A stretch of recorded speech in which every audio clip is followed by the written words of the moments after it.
안녕하십니까. 자, 여러분들하고 이제 우리말의 옛 모습에 대해서 공부를 해보도록 하겠습니다. 자, 고대국어, 중세국어, 근대국어 이렇게 셋으로 나눠서 보겠는데요. 길지 않은 내용이고 복잡한 내용들은 제가 뭐 설명을 안 합니다. 이 고대국어, 중세국어, 특히 중세국어의 문법적인 내용들을 어려워하는 사람들이 많은데 실질적으로 모든 시험에 이 중세국어의 문법적인 내용들이 다 출제되는 것은 아니고 기본적으로 여기 나와 있는 글, 작품들 정도만 여러분들이 해석을 할 수 있고 아주 기본적인 내용들만 알 수 있으면 대부분의 시험 준비가 되거든요. 그래도 이 부분에서는 이 교재에서는 그런 부분에 초점을 맞춰서 그냥 고대국어 중세국어 근대국어 대강 어디서 들은 풍월인들 정도 그 다음에 시험에 자주 출제되는 지문에 대해서 해석을 할 수 있는 정도만 여러분들하고 공부를 하도록 하겠습니다. 자, 그러면 첫 번째 고대국어에서 첫 번째는 우리말의 뿌리와 줄기라고 되어 있죠. 그러니까 우리말의 뿌리와 줄기가 어떤 것인지에 대해서 그냥 한번 살펴본다고 생각하시면 돼요. 자, 우리말은 알타이 조어라는 거 할아버지다 이런 생각하시면 됩니다. 알타이 조어가 있었고 그 알타이 조어로부터 뿌리 내려져서 부여한 공통어, 우리 조상의 말이죠. 그것이 만들어지고 또 한편으로는 튀르크 몽골 퉁구스 공통어가 만들어졌다. 가지가 이렇게 뻗어나갔다라고 생각하시면 되겠습니다. 그러다가 이제 밑에 나와 있는 것이 이제 우리 쪽이죠. 우리 부여한 공통어에서 위쪽과 아래쪽으로 갈라져서 원시부여와 원시한어. 그 다음에 아래쪽은 백제, 신라, 고구려. 이때부터 이제 여러분들이 감 잡기 시작하죠. 부여부터, 부여? 그러다가 이제, 고구려, 신라, 백제 하니까, 그래서 남방이고 이거 북방 쪽이구나. 라고 여러분들이 알게 되는 거예요. 그렇죠? 남쪽에 백제, 신라, 북쪽에 고구려. 이렇게 보시면 되겠습니다. 그 다음에 통일신라어가 이것을 통일해서 경주 중심의 언어를 만들어냈다. 그래서 이게 바로 우리말의 줄기가 이렇게 이어져 내려왔다는 것만 여러분들 그림을 보시고 이해하시면 되겠고요. 밑에 나와 있는 얘기, 당연히 삼국시대에 우리가 영화를 보면 그 영화가 완전히 근거 없는 얘기는 아닐 거 아니에요. 그렇죠? 삼국시대 영화를 보면 삼국의 사투리 막 쓰면서 서로서로 이렇게 대화를 나누는 걸 볼 수가 있었죠. 그리고 역사적인 어떤 사례들을 통해서도 분명히 삼국이 서로 의사소통은 가능했었을 것으로 당연히 그랬을 것으로 보고 있고요. 그 다음에 그 문자 언어 같은 경우 한문을 들여오게 됨으로써 한문이라는 것 자체가 상류층의 문자 언어이다 보니까 하류층하고 지배계층과 피지배계층 간의 어떤 의사소통 그리 쉽게 이루어지지 않았을 것이다라는 생각을 할 수 있게 되죠. 자, 그럼 고대국어의 문자를 보시면 일단은 한자가 들어왔다는 얘기예요. 고대국어 하면 딴 거 필요 없죠. 문자, 음성 언어는 어땠을지 우리가 명확하게 알 수 없습니다만 문자 언어로는 당연히 한자를 사용했을 것이다.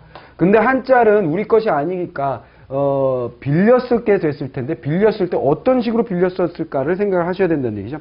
자, 그거 들어가기 전에 먼저 이걸 체크하셔야 되겠어요. 한자를 가져오게 된 것은 무엇이냐? 당연히 뭐죠? 음성 언어는 있는데 그것을 기록으로 남기고 싶은 욕망. 이게 첫 번째겠죠.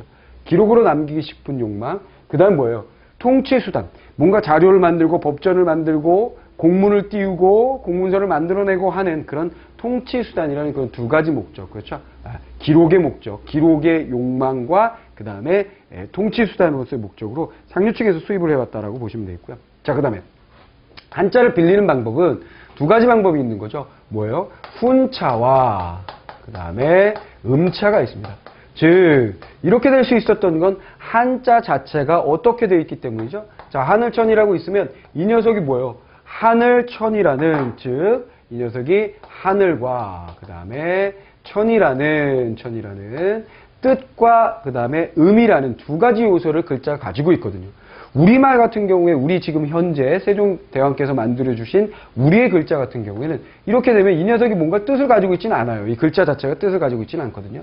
근데 중국 사람들이 만들어낸 이 글자는 뜻과 음을 가지고 있기 때문에 이 둘 중에 어떤 것을 빌려올 수 있다는 얘기예요. 그래서 하늘과 같은 뜻을 빌려왔을 때 우리는 훈차, 빌렸다는 얘기죠. 그 다음에 천을 가져왔을 때는 음차. 그리고 이렇게 천이라고 써놓고 읽는 방법이 두 가지라는 얘기예요. 천이라고 읽을 수도 있고 하늘이라고 읽을 수도 있다. 그래서 이렇게 훈차해서 읽을 때 우리가 훈독, 그렇죠? 뜻을 읽는다 이런 얘기고요. 얘는 뭐예요? 음독을 한다라고 보시면 되겠다 이런 얘기입니다. 이거만 뭐 이해하시면 되겠고요. 자, 그 다음에 밑에 있는 글이 정말 시험 문제에 고대국어 하면 등장할 수 있는 대표적인 그런 기록이 되겠는데요. 자, 읽어보면 소나는 혹 말하기를 금천이라고 한다. 그랬어요. 소나 혹 말하기를 금천. 혹은 금천.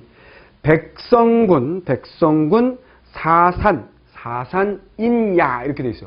자, 백성 밑에 해석이 돼 있으니까 뭐 어려울 거 없어요. 소나 또는 금천이라고 하는데 백성군 사산 사람이다. 그렇다면 사람의 이름이 있는 거예요. 그렇죠? 그러니까 고대 국어 시절에 어떤 사람이 A라는 사람이 있어요. 그럼 이 사람을 낳고 부모가 이름을 지어줬겠죠. 그 이름을 당시 발음으로 그 서민들은 뭐 글자를 모른다라고 치고 글자가 없다라고 치고 그들이 얘를 이름을 지을 때 소나 이렇게 이름을 지어줬다는 얘기예요. 그죠? 근데 한 얘가 이름을 이렇게 갖게 됐어요. 근데 너에게 이름표를 붙여주겠다. 너의 이름을 쓸 수 있어야 돼. 나는 무식하지만 너의 이름을 쓸 수 있어야 된다. 그래서 마루 훈장님에게 내가 가서 너의 이름을 쓸 수 있도록 받아왔는데 2개를 써주더라. 이런 얘기죠. 자, 그 하나가 바로 뭐예요? 그 하나가 이거죠? 이 소자가 무슨 소자예요? 힐소. 그죠? 힐소. 그 다음에 어찌나. 그래서 얘는 이렇게 되어 있는 거예요. 희다라는 뜻의 소. 그죠? 뜻과 소리가 있고요.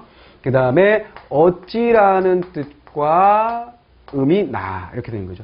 그러면 방법은 뭐예요? 이렇게 딱 써줘요. 그러면 얘를 읽을 수 있는 방법은 희렀지 아니면 소나예요. 무슨 말이겠습니까? 희렀지라고 있거나 아니면 소나라고 읽을 수 있는데 또 다른 이름을 받아왔으니 바로 그게 뭐라는 거예요? 금천을 받았대요. 금천을 받았다. 그럼 얘는 또 뭐죠? 쇠금. 그 다음에 내천이다. 이런 얘기예요. 내천. 그럼 얘도 읽을 수 있는 방법이 뭐죠? 쇠내나 금천이에요. 무슨 말이겠습니까? 그러면 한번 비교를 해봅시다. 희렀지, 소나, 쇠내, 금천.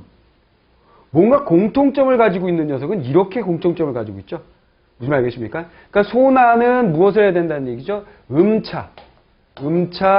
음독을 하게 되고요. 그죠? 그 다음에 금천은 훈차 혹은 훈독을 해야만 2개의 이름이 한 사람의 이름이 될 수가 있어요.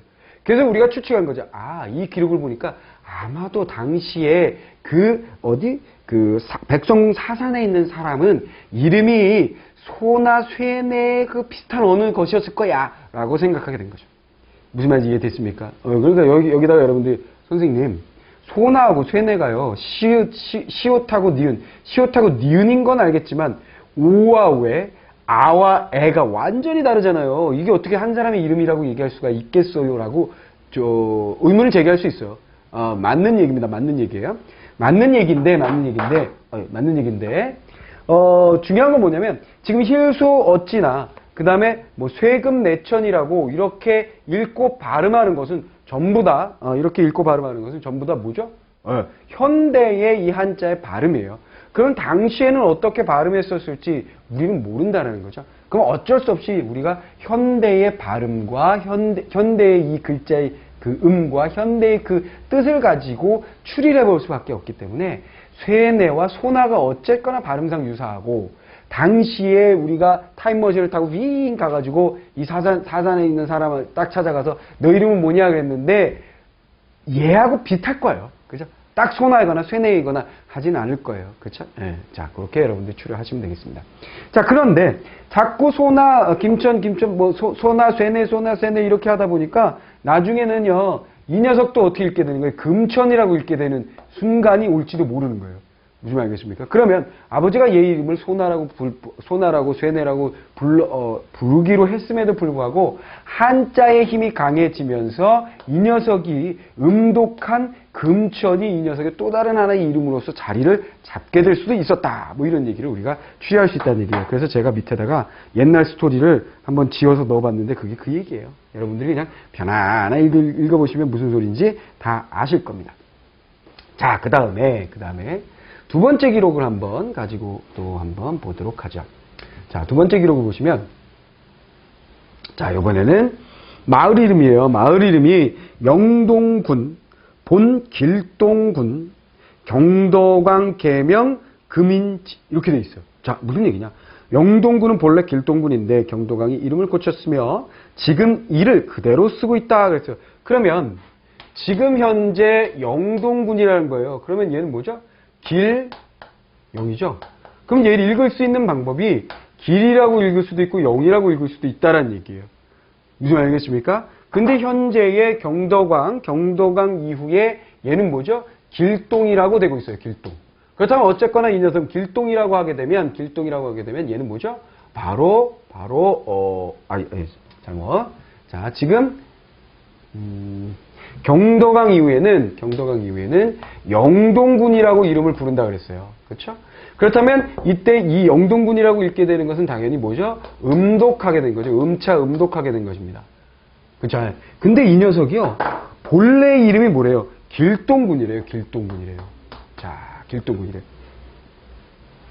자, 그렇다면 이 녀석은 원래 길동군이니까 이 녀석의 원래 이름이 길이니까 처음에 영동군을 가져왔을 때는 이 길로 썼을 거라는 얘기예요. 무슨 말 알겠습니까? 자, 다시 돌아가서 마을이 하나 있어요. 마을에 촌장님이 있어요. 우리 마을 이름이 뭐예요? 길동이야, 길마을이야, 이렇게 이름 붙여줬어요. 촌장님, 이 마을에요. 똑똑한 녀석이 하나 왔어요. 한자를 공부했답니다. 그래. 그렇다면 우리 마을을 어떻게 표기하면 되겠니? 길동 이렇게 표기하면 되겠습니다. 했는데 뭐야?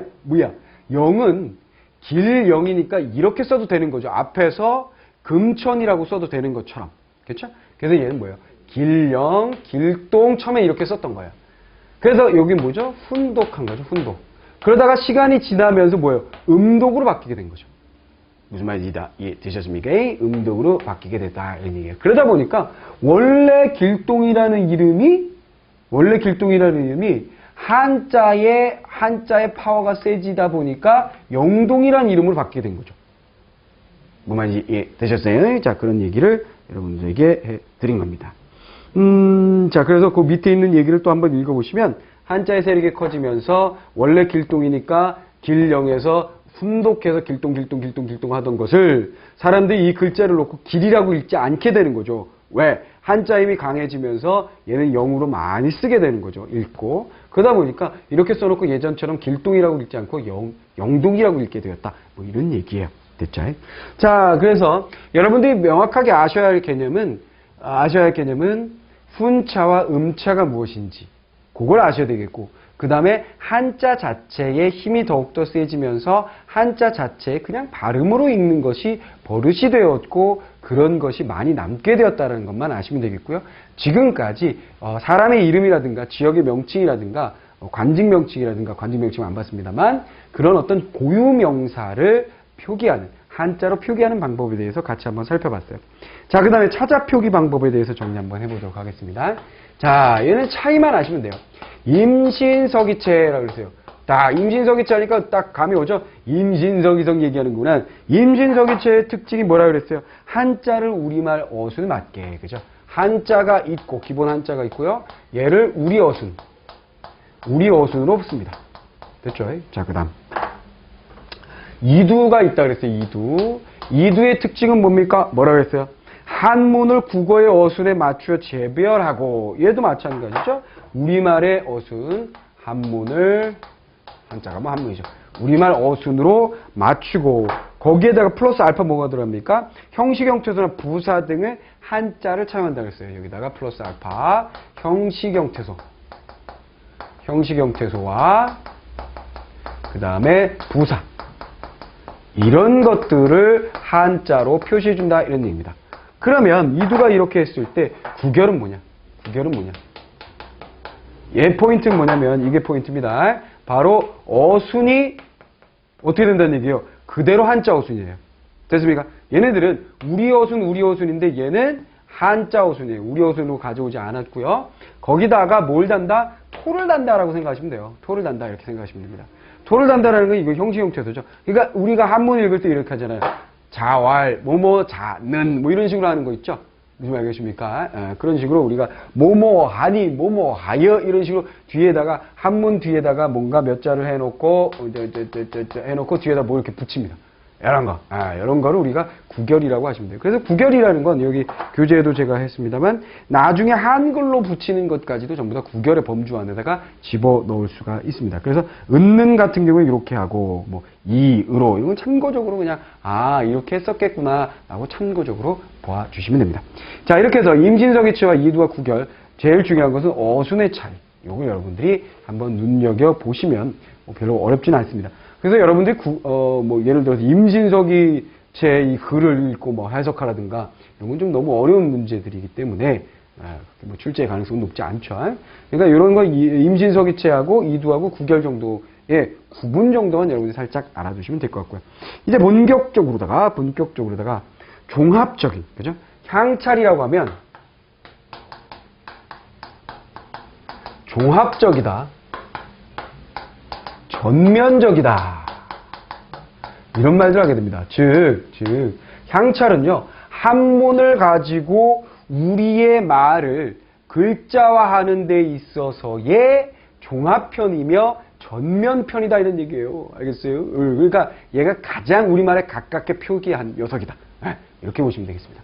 그래서 향찰은 주로 뭐예요? 뭘 많이 썼죠? 향찰 가지고 향가 문학 작품이 향찰을 가지고 많이 남게 되고 그래서 여러분들하고 공부하게 될 게 바로 이 서동요예요. 자, 그럼 일단 향찰의 특징 같이 한번 살펴볼게요. 뭐라 그랬어요? 전면적이다.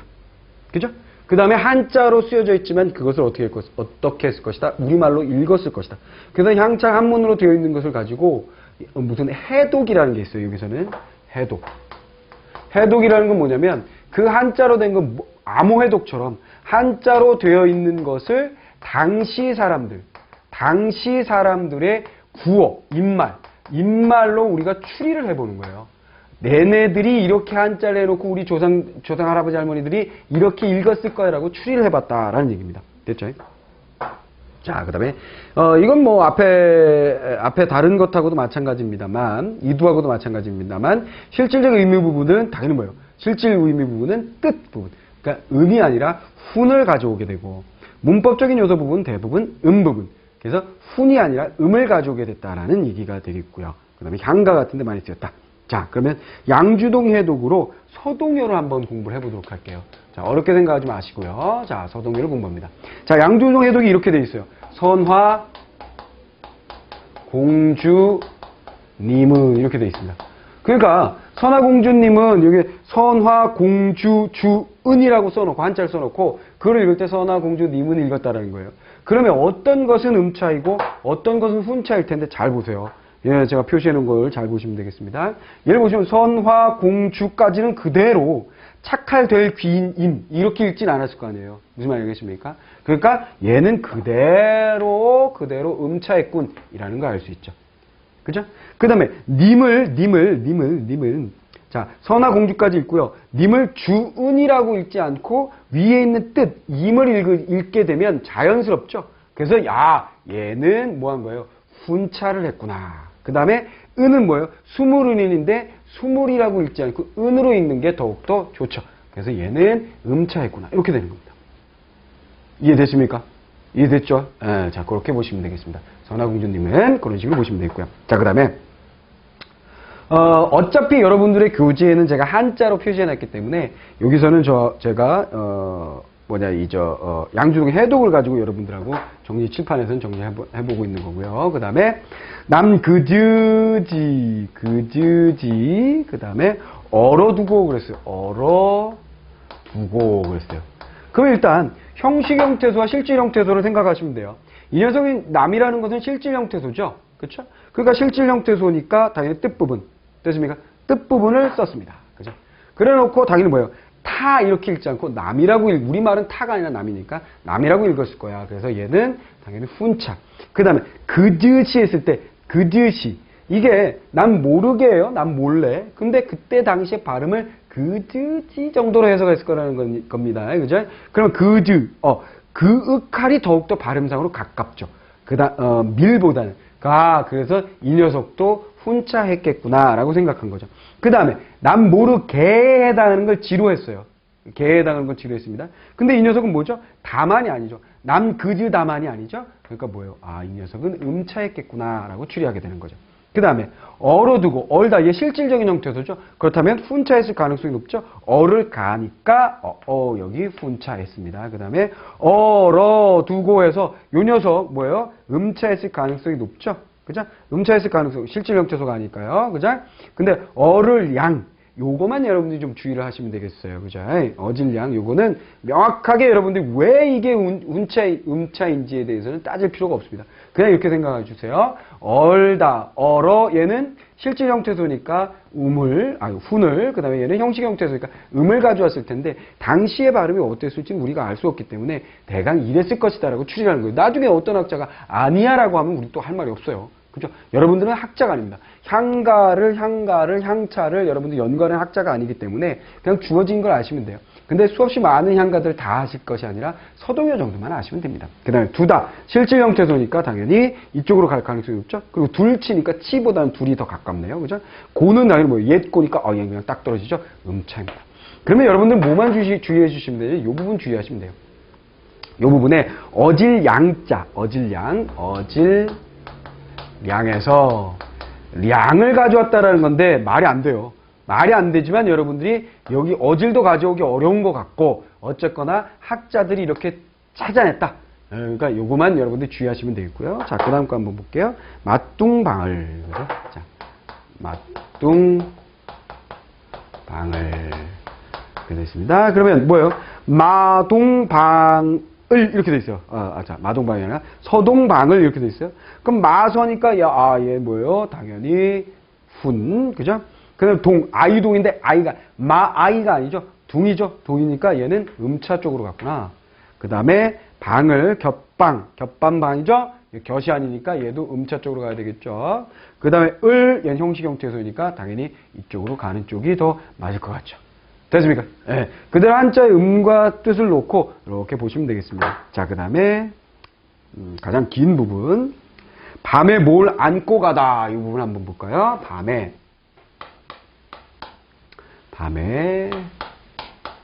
몰래 안고 가다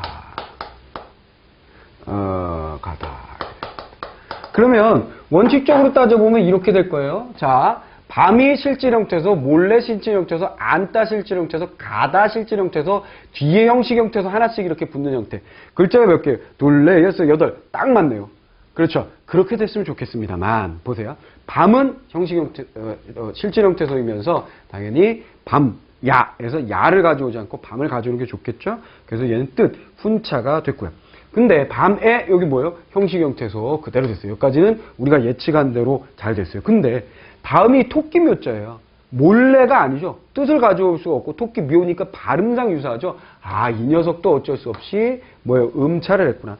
그 다음에 몰래의 뒤에 요 녀석도 당연히 몰래 새을이니까 이 녀석 역시 앞에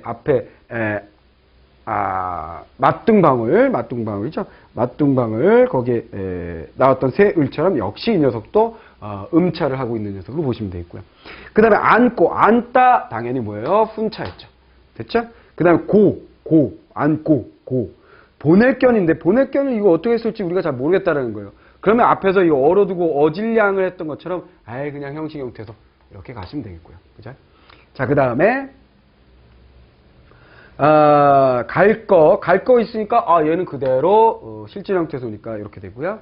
그 다음에 얘는 형식 형태소니까 뭐예요? 음차가 돼야 될 것 같은데 같을려예요. 같을려. 이 녀석도 잘 모르겠죠? 그럼 이렇게 하시면 됩니다. 아이고, 여기 아니고 이 녀석 특이한 녀석이죠? 주의할 녀석입니다. 이렇게 하시면 됩니다. 자, 그래서 여러분들이 반드시 주의해야 될 한자들 이 녀석들이에요. 이 녀석들을 여러분들이 반드시 주의해 주시면 나머지는 실질 형태소, 형식 형태소가 그대로 우리 예측대로 맞아 들어갈 거예요. 근데 요게 약간 좀 이런 부분들이 설명이 잘 안 되거나 형식 형태소는 맞는데 설명이 잘 안 되거나 하는 부분들이에요. 그죠? 요런 한자들 몇 개만 한 4-5개 정도의 한자들만 여러분들 주의하시면 충분히 문제풀이를 할 수 있을 거라고 생각이 됩니다. 여러분들에게 향가의 향차를 공부하라고 절대로 요구할 수는 없습니다. 요구할 수 없기 때문에 요 정도만 공부를 해주시면 될 것 같고요. 나머지는 제가 그 서동의 배경에 대해서 설명을 드린 것은 나중에 이것이 문학작품으로서의 문법이 아니라 문학 작품으로서 문제가 출제될 수 있기 때문에 그런 부분에 대해서 이해를 돕기 위해서 그냥 실어 놨을 뿐입니다. 그래서 여러분들 한번 읽고 감을 잡아주시면 되겠고, 그 다음에 내용이 이런 거죠. 선화공주님은 남모르게 정을 통하여, 정을 통하여 준다라는 얘기는 무슨 얘기예요? 둘이 꿍짝꿍짝 눈이 맞아가지고 서로 연애질을 하고 뭐 이 정도로 생각하시면 되겠고요. 말을 캤다 뭐 이렇게 해서 맞둥방이다 뭐 이런 얘기를 하는데요. 맞둥서방을 밤에 몰래 안고 가더라. 그래서 이런 모함의 노래를 서동이가 하게 됨으로써 나중에는 둘이 결혼하게 되고 백제무왕이 됐다라는 그런 옛날 이야기와 함께 전해지는 이야기입니다. 자, 이렇게 해서 고대국어 아주 간략하게 정리를 했어요. 뒤에 정리 노트를 만들어 보시면 여러분들이 또 쉽게 정리가 되실 것이고요. 별로 어려운 거 없습니다. 한자와 음자, 훈자 구분하는 것. 알겠죠? 그리고 음자, 훈자 했던 것도 나중에 음차가 되면서 한자의 세력이 커졌다라는 걸 느낄 수 있다라는 것, 몇 개 예문들을 해석하고 여러분들이 음차, 훈차를 구분할 수 있는 것 연습. 그다음에 서동어는 향찰표기다라는 거. 그래서 향찰표기를 어떻게 음차와 운차, 훈독과 음독을 했는지에 대해서 구분하는 것, 형식 형태에서 실제 형태로 쉽게 구분할 수 있습니다만 여러분들이 좀 이렇게 살펴보시면 어렵지 않게 정리를 하실 수가 있을 거예요. 자, 그럼 정리 노트와 함께 만들어 주시고 실제 문제 풀이로 들어오시면 되겠습니다. 수고하셨어요.